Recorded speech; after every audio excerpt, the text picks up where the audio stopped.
Hello everybody, welcome back to the show. I'm the Autistic Dog Wizard. Today I would like to talk about Brian. I met Brian in 2022 and Jimmy, who you see in this picture, was pushing him along, and I was walking about 6 or 7 different dogs, and his exuberance and his enthusiasm and his energy went childlike, and we immediately connected. You see, Brian used to be a dog trainer before he had his incident. He had a heart attack after having a couple seizures. He came back with spiritual abilities. He had abilities to see dead people, to see spirits, and to communicate with the other side, and also to feel energy that most of us don't even know is there. And so we developed a relationship. Eventually what I ended up doing was I ended up starting to take Brian out myself with the pack of dogs, because I know that dogs are therapy. Dogs provide therapy for people. Dogs naturally are inclined to help people in need, and Brian had the right energy to be around a pack, and that makes a big difference for me. He knows that not to get them excited. He knows to close his eyes. He knows to be calm. He knows everything because he did exactly what I did. He took care of a pack of dogs. This is Brian and his wife going out on a bike ride session from St. Mary's hospice, where he says, I don't think it's a hospice, it's a long-term care center. And the dogs really provide a sort of sense of motivation for someone who's in that sort of situation. So this is me taking a picture of us outside. So what I would do literally is I go with the pack. He'd even come out in the winter. You could see I got a sleeping bag on him, and he's carrying Alita. It's wild. He's a trooper, man.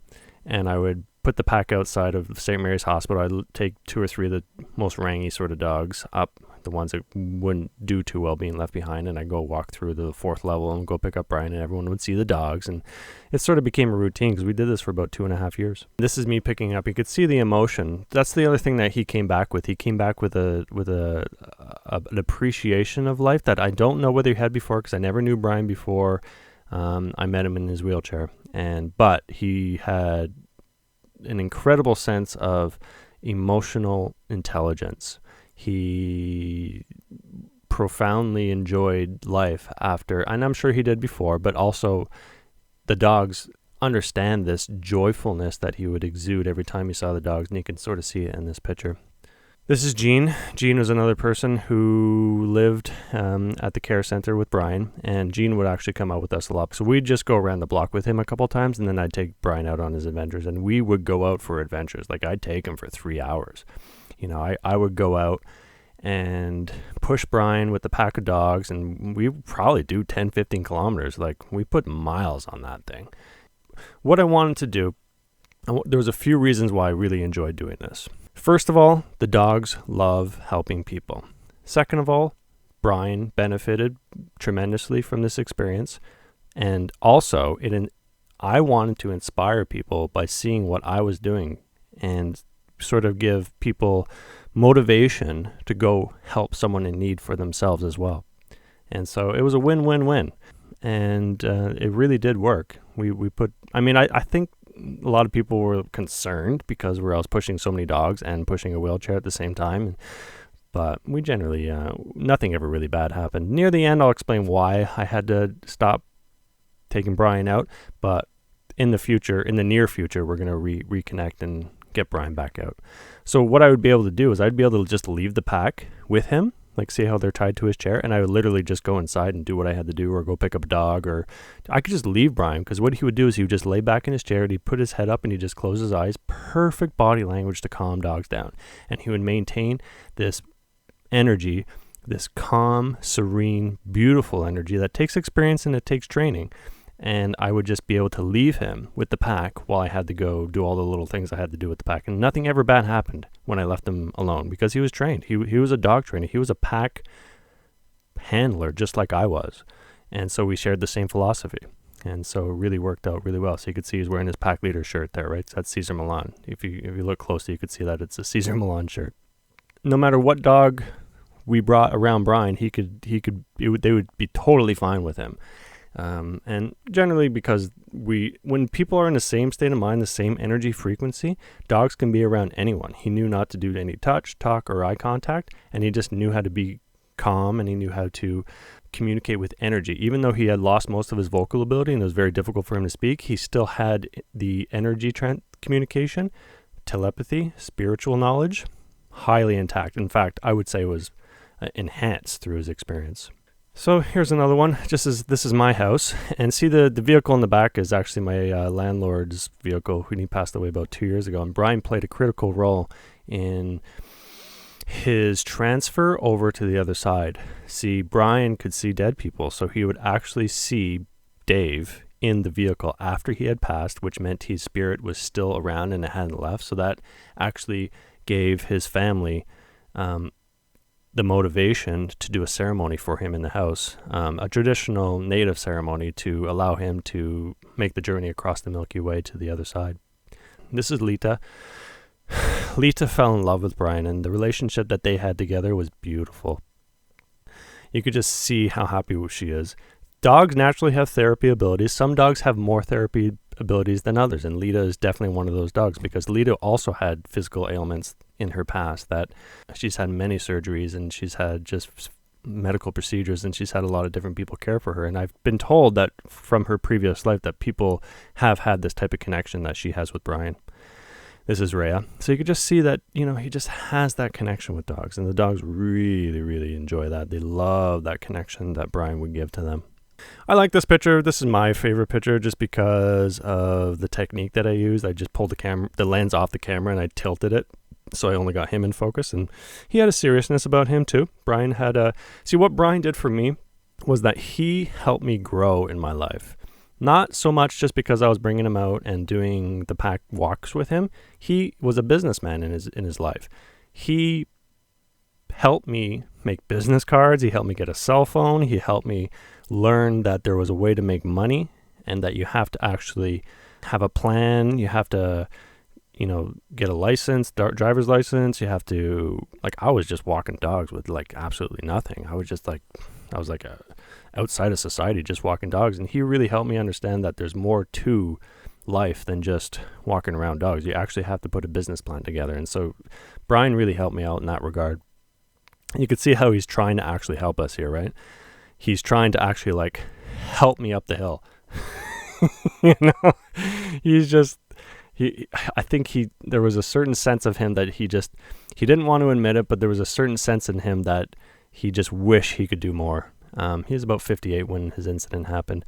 So on this particular day, I took him out to go get coffee, because you don't ever get to go to Starbucks anymore, right? So we're at a dog park just out the coffee shop, and he just enjoyed every moment. And that's why I loved about hanging out with him. He just had this energy that was just pure enjoyment every moment of the walk. And no matter how cold he was, no matter how wet he got, because we walk in the rain, we walk in the cold, he never complained once. He just, I don't know. He was a good example for people to not fall back on what happened to them and get into a depression. He just carried a certain charisma about him. And this is on our way back, so I'd set up the camera and I'd ask him to, I'd get all the dogs to sit there and just take a picture, a self-portrait. These are going to be memories for me going forward in my life. This one is actually special for me. I know it's not the best picture in the world, but I actually developed this film about a year after Tommy had passed away. So you see the hound dog was sort of, his bum's facing us a little bit. He was a very special dog in my life. And after I developed this role, I found that picture, which I was not expecting. It was a complete surprise. And so I was really happy to see. This is about probably the last picture I ever took with Tommy. That's Sadie in the front. Sadie was probably his first love in the pack. Sadie, the white husky boxer, was used for therapy for her previous life before she went to her new home. And so they purchased her to help a gentleman who was in hospice, and he only had a certain amount of time to live. And so she learned how to be in life by helping other people. And so she carried that through with Brian, and she just basically just jumped on him and just started licking him and licking him and licking him. And it was just a beautiful experience. Here's Tommy again. This is probably Tommy's last year. This is Jimmy's favorite picture of the pack. There's just a certain energy about it. You could just see Tommy's personality, and you could see how much Brian's enjoying his New Orleans coonhound sound. The coons. Yeah, you could just see it again here, right here. So see, he's not wearing his feet. So he would go out literally he didn't have platform for his wheelchair to put his feet on, to rest his feet. So he'd literally carry the dog, Lita. We modified it as we went along and made it easier for him, but he literally put Lita on his lap with no rest for his feet, and he would just suspend her on his legs while we walked, which was way too strenuous for him, and he actually developed a hernia. Unfortunately, he didn't ever told me that he was in pain. So we eventually got a better system where I literally put like a little board down and I put her in a little basket, and she'd sit on the basket on the board so the pressure wasn't on his belly. This is in Gibbons Park, and that's mostly where we do our walking, is in Gibbons Park. But we'd also go walk in the streets to go and drop dogs off. What ended up happening is that I adopted a very difficult dog, Beagle, who ended up being extremely difficult and reactive. And so I was taking out the Bull Terrier, who came from a dog fighting background. And so whenever I had the two and I had Brian, I just wasn't able to manage the two. So I ended up not being able to take Brian out while I still had the Beagle. I had to sort of focus my pack to get them out of this reactivity sort of mindset. And so I'm still doing that. I'm getting better. I'm not taking the Bull Terrier in a pack anymore. And I think I'm ready to go take Brian out again. So this poem sort of exemplifies what I intended for the pack with Brian to create. So I'm just going to read it out loud. Hope it's not too long. They often pass right under my fifth window floor, a brownish-gray herd of dogs, tethered to their walker, individual leashes clipped to his belt ring, often up to a dozen of them, all trundling lockstep, their walker in total control, his small stick baton signaling total authority. 40 or more, padded feet in sync, none interfering with another, no barking or whimpering, no hydrant pit stop anointings, a symbiosis of man and beast. Sometimes a wheelchair occupies the center of this moving mass, a bundled-up man handicapped yet enjoying the sights with his canine entourage. It's probably the highlight today of his circumscribed existence. That's Brian. Corey, our local dog herd, sometimes provides a rest stop near my apartment. Somehow he managed their needed nutrition, hydration, and elimination. A biscuit here, a dish of water there, a plastic bag pickup discreetly provided. Leashes are untangled, heads are patted, reassuring dog words bring comfort. All so coordinated, so in harmony, so utterly creaturely. Corey has the gift, and they love it. The ancients love to say, order is heaven's first law. Father of the church, Saint Irenaeus declared, where there is order, there is harmony. Where there is harmony, there is also correct timing. Where there is correct timing, there is advantage. Kings, presidents, bishops, CEOs, parents, observe the dog herd, the creation around you, God in action. Be still, quiet. Allow the man, dog, caterpillar, to still your frenetic soul. And know that I am God. Thank you for listening to my story about Brian. We all miss him. I will see Brian again soon. I am sure he is going to be crying when he sees this. At least I hope he is. He's a very emotional guy. Love you, Brian. See you soon.